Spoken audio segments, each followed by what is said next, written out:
ओम गणेशाय नमः. नवनाथ कथासार अध्याय 2. मच्छिंद्रनाथास दत्तात्रेय व शंकराचे दर्शन. देवींचा उपदेश. सूर्यापासून वरप्राप्ती व ब्राह्मण भस्मदान. शंकर व दत्तात्रेय वनात निघाले व वनशोभा पाहत पाहते भागीरथीच्या तीराने जात होते. तो त्यांची नजर मच्छिंद्रनाथाकडे गेली. त्याची स्थिती पाहून या कलीमध्ये दृढ निश्चयाने कडकडीत तप करण्याच्या त्याच्या वृत्ताबद्दल त्यांना विस्मय वाटला. मग आपण तेथे एका ठिकाणी उभे राहून शंकराने दत्तात्रेयास मच्छिंद्रनाथाकडे विचारपूस करण्यासाठी पाठविले. मग दत्तात्रेय मच्छिंद्राजवळ जाऊन उभा राहिला व कोणत्या इच्छेस्तव आपण येथे तप करीत आहात असा खुलासा केला. तेव्हा मच्छिंद्रनाथाने डोळे उघडून दत्तात्रेयाकडे पाहिले. मग मान हलवून नमन करून म्हटले, महाराज, आज मला येथे 12 वर्ष झाली, पण आजपर्यंत मी या अरण्यात कोणीच मनुष्य पाहिला नव्हता. आपण आज एकाएकी मला विचारित आहात, त्या अर्थी आपण कोण आहात? प्रथम मला कळवावे. ज्या अर्थी आपण आता माझी मनोकामना पूर्ण करून जावे. ते ऐकून दत्तात्रेय सांगू लागले, मी अत्री ऋषीचा पुत्र आहे. मला दत्तात्रेय असे म्हणतात. आता तुझी इच्छा काय आहे ते मला सांग. हे ऐकून आज आपली तपश्चर्या फळास येऊन केल्या कर्माची सार्थक झाले असे मानून व सर्व नेमधर्म सोडून मच्छिंद्राने दत्ताच्या पायावर मस्तक ठेविले. त्यास प्रेमाचा पाझर सुटल्याने नेत्रातून एकसारखे पाणी वाहू लागले. दत्ताचे पाय धुतले गेले. नंतर तो दत्तात्रेयास म्हणाला, महाराज, आपण साक्षात भगवान आहात. शंकर, विष्णू व ब्रह्मदेव या तिघांचे रूप एकवटून आपण अवतरला आहात. असे असता माझा विसर तुम्हास पडला तरी कसा? आता माझे सर्व अपराध पोटात घालून माझा अंगीकार करावा. असे बोलून पुन्हा पुन्हा पाया पडू लागला. मग दत्तात्रेयाने त्यास सांगितले की तू चिंता करू नकोस, तुझ्या मनोकामना पूर्ण होतील. असे बोलून आपला वरद हस्त त्याच्या मस्तकावर ठेविला आणि कानात मंत्राचा उपदेश केला.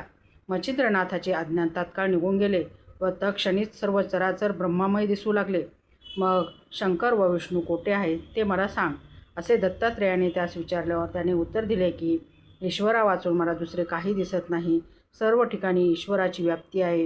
हे त्याचे भाषण ऐकून एक भावना झालेली पाहून दत्तात्रेय त्याचा हात धरून त्यास घेऊन जाऊ लागला.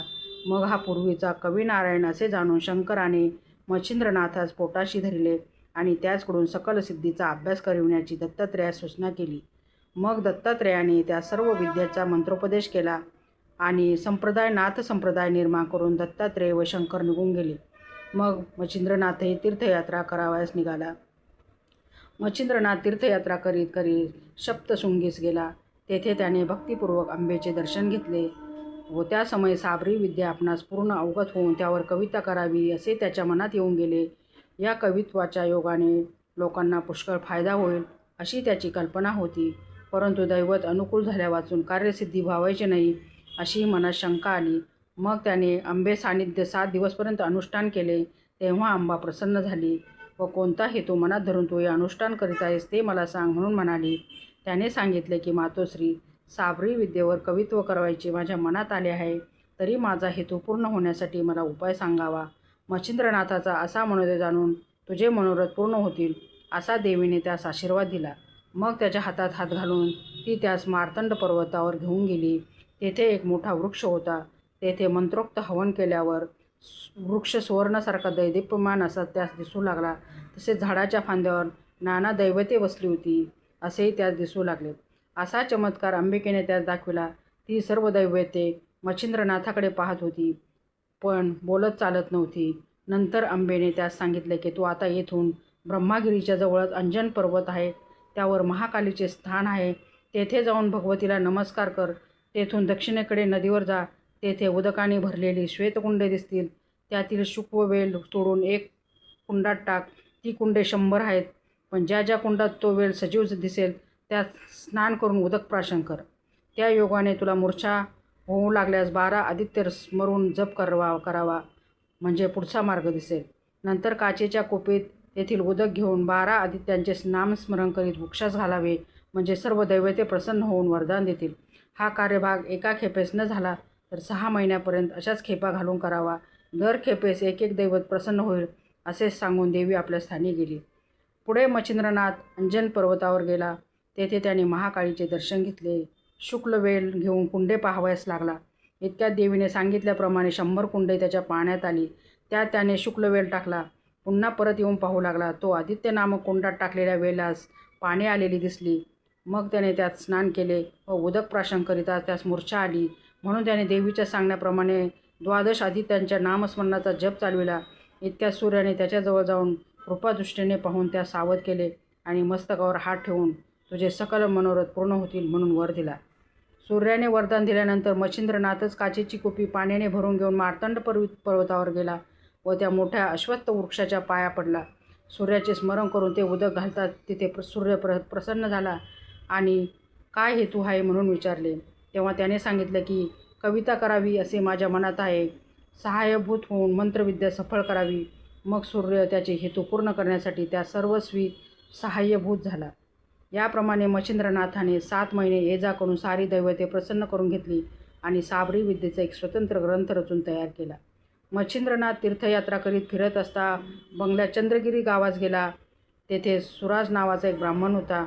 त्याच गावात सर्वोपदयाळ या नावाचा एक वशिष्ठ गौड ब्राह्मण राहत होता. तो मोठा कर्मठ होता. त्याच्या स्त्रीचे नाव सरस्वती. ती अति रूपवती असून सद्गुणी असे, पण पुत्रसंतती नसल्याकारणाने नेहमी दिलगीर असे. त्या घरी मच्छिंद्रनाथ भिक्षेकरिता गेला. त्याने अंगणात उभे राहून अलख शब्द केला आणि भिक्षा मागितली. तेव्हा सरस्वती बाहेर आली. तिने त्यास आसनावर बसविले आणि भिक्षा घातली. नंतर आपली सर्व हकीकत सांगून संतती नसल्याने दिलगिरी आहे असे त्यास सुचविले आणि काही उपाय असला तर सांगावा म्हणून विनंती करून ती त्याच्या पाया पडली. तेव्हा मच्छिंद्रनाथास तिची दया आली. मग त्याने सूर्यमंत्राने विभूती मंत्रून ते भस्म तिला दिले आणि सांगितले की हे भस्म रात्रीस निस्तेवेळी खाऊन नीज. हे नुसतेच भस्म आहे असे तू मनात आणू नको. हा साक्षात हरिनारायण जो नित्य उदयास येतो तो होय. तो तुझ्या उदरी येईल. त्या तुझ्या मुलास मी स्वत येऊन उपदेश करील. जेणेकरून तो जगात कीर्तिमान निघेल. सर्व सिद्धी त्याच्या आज्ञेत राहतील.